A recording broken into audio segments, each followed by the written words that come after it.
6월 19일 화요일 인천일보 백초 브리핑 시작합니다. 박남춘 인천시장 당선인의 인수위원회, 새로운 인천준비위원회가 신동근, 정세일 공동위원장 체제로 가동됩니다. 도성훈 인천시 교육감 당선인의 인수위원회, 공정한 인천교육 소통위원회 위원장엔 임병구 인천예술고 교사가 임명됐습니다.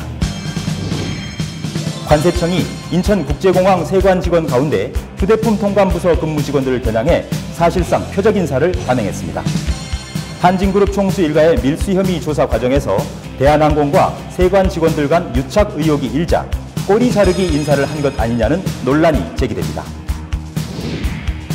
경기도 내 1,381곳에 지정돼 있는 지진 5개의 대피소가 재기능을 못할 처지여서 설치 기준을 재점검해야 한다는 지적입니다.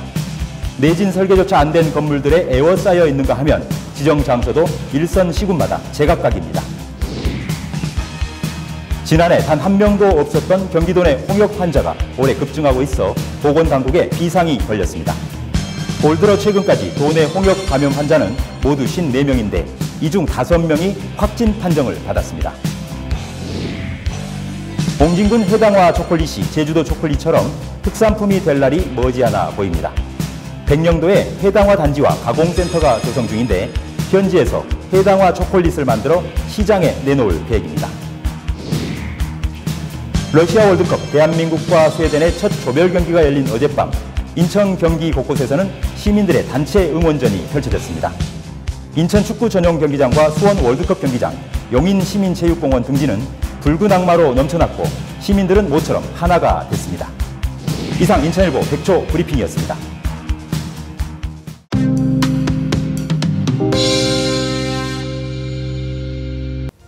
여러분 안녕하십니까? 6월 19일 화요일 인천일보 지면에 실린 주요 기사 살펴보겠습니다. 네, 인천판 1면과 3면 먼저 보시겠습니다. 박남춘 인천시장 당선인 그리고 도성훈 인천시 교육감 당선인의 인수위원회 관련 소식을 비중 있게 전하고 있습니다. 박남춘 인천시장 당선인이 이어는 인천특별시대에 틀이 갖춰지고 있다고 전하고 있는데요. 박 당선인이 어제 인천대공원에서 기자간담회를 열었지요. 경제, 교통, 원도심을 비롯한 선거기간 내세웠던 공약의 밑그림을 제시했는데요. 인수위원회 이름을 새로운 인천 준비위원회 이렇게 정했고 구성 방향에 대해서 비교적 상세하게 설명했다고 전하고 있습니다. 이 공동인수위원장을 필두로 행정민관협치위원회, 재정예산위원회, 공약과제위원회 등 모두 3개의 위원회 그리고 당선인 비서실을 두기로 했다 이렇게 전하고 있습니다. 인선이 어떻게 됐을까요? 박 당선인의 새로운 인천준비위원회는 사무실이 일단 인천교통공사에 꾸려지고요. 운영기간은 오늘부터 28일까지 열흘 동안 진행이 됩니다. 공동인수위원장은 더불어민주당 신동근 국회의원 그리고 정세일 인천지속가능발전협의회 지속가능분과위원장이 공동으로 맡기로 했습니다. 네, 한편 도성훈 인천시 교육감 당선인도 모두 12명으로 구성된 인수위원회를 가동하기로 했다 이렇게 기자회견을 열어서 발표했다고 하는데요. 인수위원회의 명칭은 공정한 인천교육소통위원회 이렇게 명명이 됐고요. 인천시 교육청 4층에서 사무실을 운영하기로 했다고 전하고 있습니다. 조직은 인수위원장과 부위원장 10명의 인수위원으로 구성되고요. 그 밖에 자문위원과 전문위원, 실무팀, 행정지원팀으로 꾸려진다고 합니다. 인수위원장을 맡은 주인공은 예비후보 시절 함께 경선에 나섰다 탈락했던 임병구 인천예술고등학교 교사가 발탁돼서 이목을 끌고 있습니다. 경제면 보시겠습니다. 인천일보의 단독 보도입니다. 관세청이 인천국제공항에 근무하고 있는 세관 직원 가운데 주로 휴대폰 통관 부서에 근무 중인 간부 공무원들을 겨냥해서 표적 인사를 단행했다 이런 내용인데요. 사유는 한진그룹 총수 일가의 밀수 혐의를 비롯한 관세법 위반 범죄 조사 과정에서 대한항공과 세관 직원들 사이에 이 검은 유착 의혹이 제기됐고 감찰을 벌였는데요. 그 감찰 결과를 토대로 해서 약간 문제가 있는 것 같다 이런 간부 직원들에 대해서 선제적으로 인사발령을 대대적으로 냈다라는 것인데요. 실제로 관세청은 인천본부세관 소속으로 인천공항에 근무하는 휴대폰 통관, 국과장금을 포함한 3급에서 5급까지 이 간부 공무원 17명을 교체하는 등 모두 35명에 대해서 20일자로 인사발령을 냈는데요. 하지만 인천공항 안팎에서는 결국 관세청이 조직을 보호하기 위해서 또는 꼬리 자르기 인사 아니냐 이런 논란이 확산되고 있다 이렇게 전하고 있습니다. 이어서 경기판 일면 보시겠습니다. 경기도 내에 지정 설치되어 있는 지진 5개 대피소의 설치 기준이 제각각이어서 대폭적인 정비가 필요하다라는 기사 내용을 싣고 있는데요.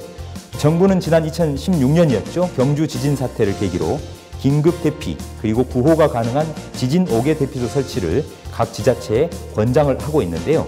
이에 따라서 경기도 내 31개 시군은 지금 현재 모두 1,381개소를 지진 5개 대피소로 지정해 놓은 상태입니다. 문제는 5개 대피소가 정말 안전한지 또 지진이 발생했을 경우에 인근 주민들을 모두 원활하게 수용할 수 있는지 특정 지역에 편중되지는 않았는지 등인데요. 이런 부분들을 제대로 알 수 없다라는 것인데요. 정부가 제시하고 있는 5개 지진 대피소의 설치 이 기준이 다소 모호하기 때문에 이런 문제가 발생하고 있다. 이렇게 지적을 하고 있습니다. 네, 경기판 이면입니다.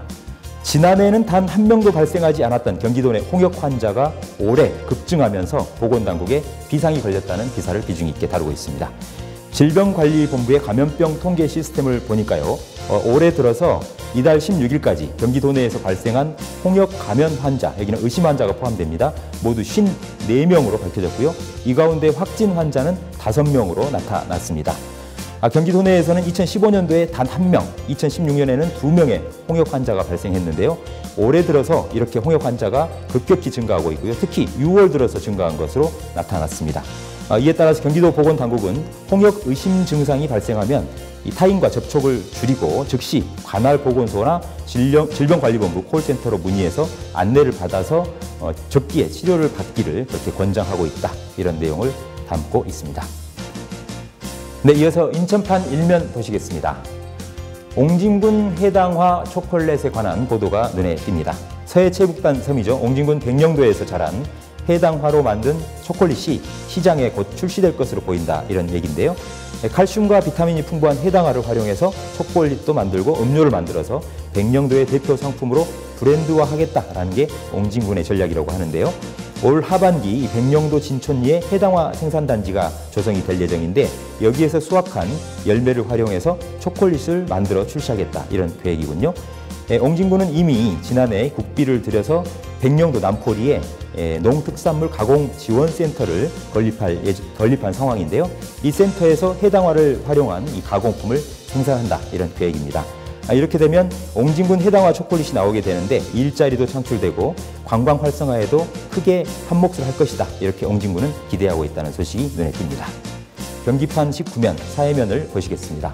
어젯밤 월드컵 경기 어떠셨나요? 2018 러시아 월드컵 F조 조별 예선 대한민국의 첫 경기가 펼쳐졌죠. 스웨덴전이 열렸는데요. 월드컵 열기가 후끈 달아오르고 울고 있다는 내용을 전하고 있습니다. 인천 축구 전용 경기장을 비롯해서 수원 월드컵 경기장, 용인 시민체육공원, 의왕시청 마당 등 곳곳에서 이 붉은 악마 티셔츠 차림의 단체 응원전이 펼쳐졌고요. 음식점이나 주점에서도 다양한 이벤트를 통해서 축제 분위기를 한껏 고조시켰다. 이렇게 보도하고 있습니다.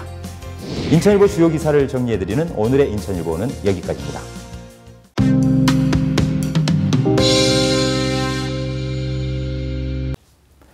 인천, 경기 인천의 핫 이슈를 짚어보는 이슈 돌파보기 시간입니다. 6.13 지방선거는 끝났지만 공직선거법 위반 사범 그리고 고소고발 사건에 대한 검경의 수사는 이제부터 본격적으로 시작됐습니다. 전국적으로 이번 지방선거 관련해서 광역기초단체장과 교육감 선거 과정에서 불법 선거운동 혐의로 경찰 수사선상에 오른 사람만 모두 77명에 달한다고 하는데요. 자세한 내용 짚어보도록 하겠습니다. 스튜디오에 오세택 PD 나와 있습니다. OPD, 이 경찰청이 6.13 지방선거 당선인 가운데 조금 전 말씀드렸지만 모두 77명을 수사선상에 놓고 조사를 벌이고 있다고 밝혔는데요. 조금 더 자세히 설명해 주시죠. 네, 이철성 경찰청장은 어제 정례 기자간담회에서 지방선거 당선인 77명을 공직선거법 위반 등의 혐의로 수사하고 있다고 밝혔습니다. 이 청장은 선거 사건은 대상자의 당선 여부를 불문하고 공정하고 엄정하게 수사하겠다. 선거사범 공소시효가 선거일 후 6개월로 비교적 짧아 공소제기 기간 등을 감안해 신속히 수사를 마무리하겠다고 말했는데요. 경찰은 이달 14일까지 공직선거법 위반 혐의로 총 1,818건, 2,665명을 단속해 9명을 구속하고 190명을 불구속 기소 의견으로 검찰에 송치했습니다. 좀 더 자세히 살펴볼까요? 이 경찰은 광역의원이나 기초의원 당선인의 경우에는 수사 현황을 별도로 집계하지는 않고 있다고 하는데요. 그리고 아직 인천의 경우에는 구체적인 이 수사 상황, 수치가 공개되지 않고 있고요. 반면 경기 남부지방경찰청은 이 225건의 선거법 위반 사례를 접수했다면서요? 네, 맞습니다. 그중 수사를 끝낸 15건, 21명은 기소 의견으로 검찰에 송치됐고 26건, 38명은 죄가 되지 않거나 증거가 없어 종결했습니다. 나머지 184건, 257명은 수사 중입니다.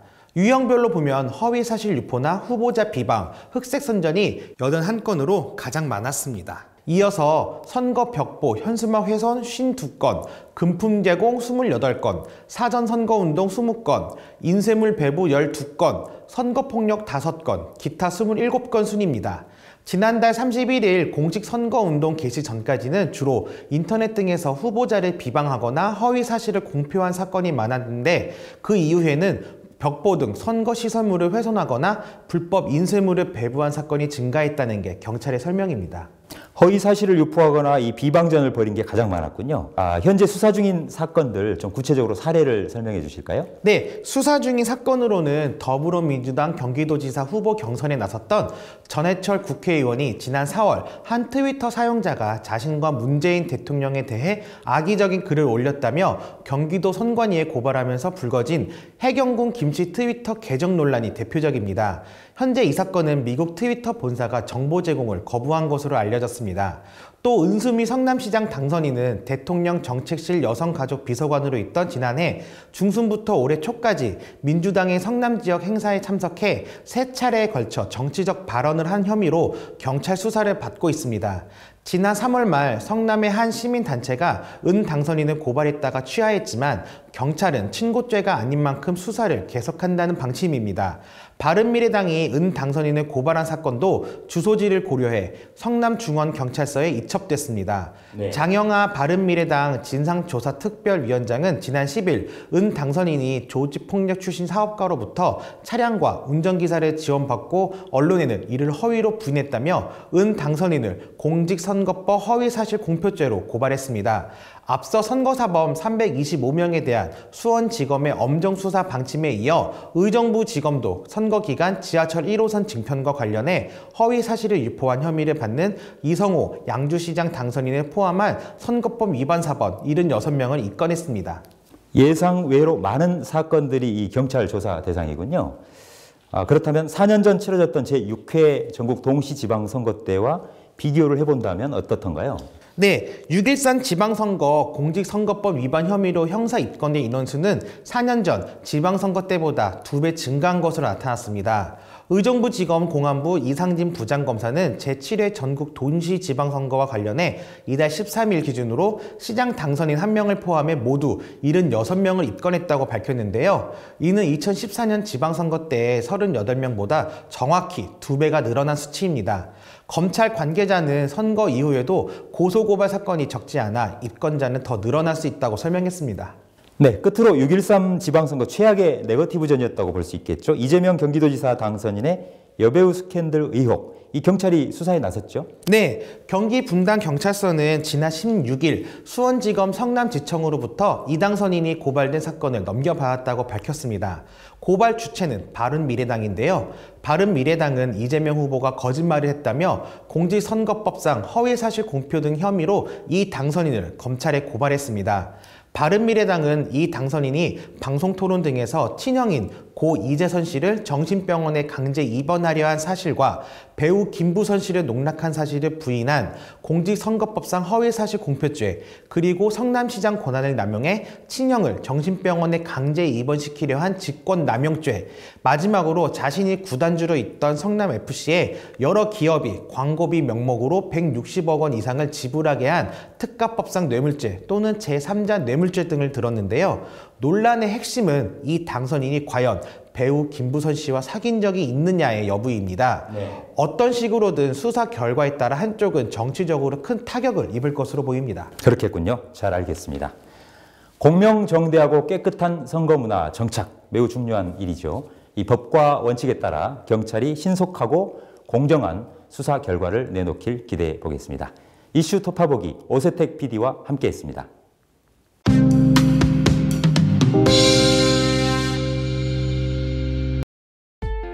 생생정보 알려뷰 날씨 정보입니다. 강렬한 햇빛과 먼지가 더해져 오존 농도가 나쁜 단계를 보이며 공기가 탁하겠습니다. 호흡기 약하신 분들은 낮 시간 야외 활동을 자제하셔야겠습니다. 오늘 낮 최고 기온은 인천 26도, 수원 27도, 용인 평택 28도, 의정부 29도를 보이겠고 미세먼지 농도는 보통 수준, 초미세먼지는 한때 나쁨, 자외선 지수는 매우 높은 단계를 보이겠습니다. 이어서 해양정보입니다. 바람은 서울 중부 앞바다 초속 2에서 4m, 물결은 최대 0.5m로 일겠고 서해 중부 먼바다 초속 3에서 6m로 불며 물결은 0.5m로 일겠습니다. 오늘의 한마디. 1시간 독서로 누그러지지 않을 걱정은 결코 없다. 샤를드 스공다. 이상 생생정보 알려뷰였습니다. 지금까지 6월 19일 화요일 인천일보TV 뉴스였습니다. 저희는 더 준비하고 알찬 뉴스로 내일 찾아뵙겠습니다. 좋은 하루 보내십시오.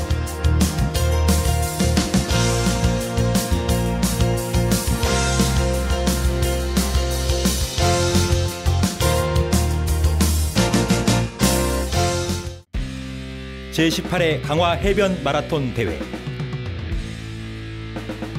천년을 달리는 시간여행. 지붕 없는 박물관 강화도에서 6월 24일 일요일 아침 짙푸른 바다 성모대교 외포항 후포항까지 참가 신청 032-452-0191 강화 마라톤이 여러분을 기다립니다.